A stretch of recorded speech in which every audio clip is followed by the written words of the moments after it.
what is one of the most common misconceptions Christians have about heaven?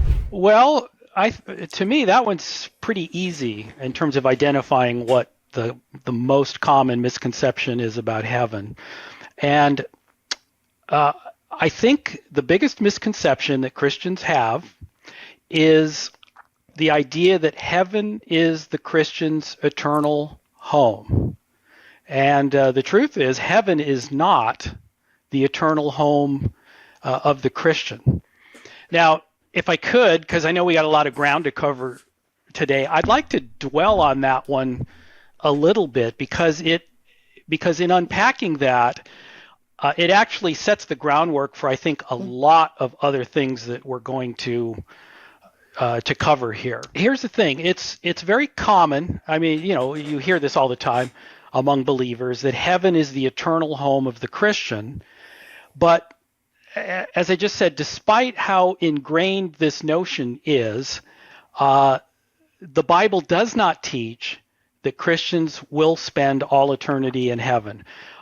Heaven is not the eternal home of believers, even though it is true that believers who've already died and who die in this present age do go to heaven and reside there temporarily. The Christian's final hope, the Christian's eternal hope, as it's taught in Scripture, is to dwell in a physical body on a new, renovated physical earth for all eternity. That's where we're going to be for all eternity. And so Christians simply do not occupy heaven for all eternity, whether with a body or without a body. That's not our eternal home. Now, if I could, I'd like to mention that you find this idea, and it's no wonder Christians think this, but it's so firmly entrenched in popular preaching and also in Christian music and hymns, and it's also commonly found in scholarly sources, surprisingly. So, for instance, if you look at the Erdman's Dictionary of the Bible, you look up the word heaven. It says heaven is, quote, the ultimate home of Christ and his disciples. The Baker Encyclopedia of the Bible, good, credible source for a lot of information about Scripture. It says all believers will ultimately, notice that word, ultimately, dwell in heaven in their resurrection bodies. So now it has us in heaven with our resurrection bodies. And it says, which they will receive when the Lord comes for them from heaven.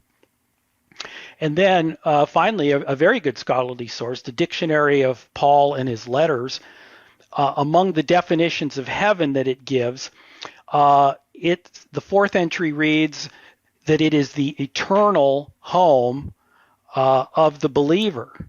Now, the conventional wisdom, I think, that a lot of people have, and the popular conception of it, is that we're going to spend all eternity in heaven, either in some kind of non-physical or maybe quasi-physical state, maybe sitting on fluffy clouds and strumming harps.